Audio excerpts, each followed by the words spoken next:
বস বস চলো রে। এসে না কাজ করেছিল এই শোন শোন, এদিকে আয়। তুই কি খুব বড় হয়ে গেছিস? নিজেকে তো নেতা ভেবেছিস? শুনি রাখ, এই পুরো এলাকা আমার। ভুল করার আগে ভাব যেহেতু ভুল হয়ে গিয়েছে, ভুল করার পর নয়, মাফ করা আমি কেউ নয়।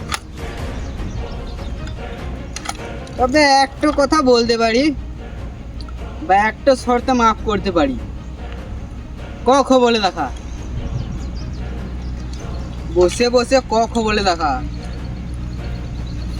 ক ইয় শালা আমার এলাকায় থাকিস আর ক খ গ ঘইও জানি না। শুনি রাখ, আমার এলাকায় থাকতে গেলে সব জানতে হবে, আর যারা জানে না তাদের কাছে কথা পৌঁছে দে। পিটার বস সবাইকে মেরে দিবে। ঠিক আছে বস ঠিক আছে বস।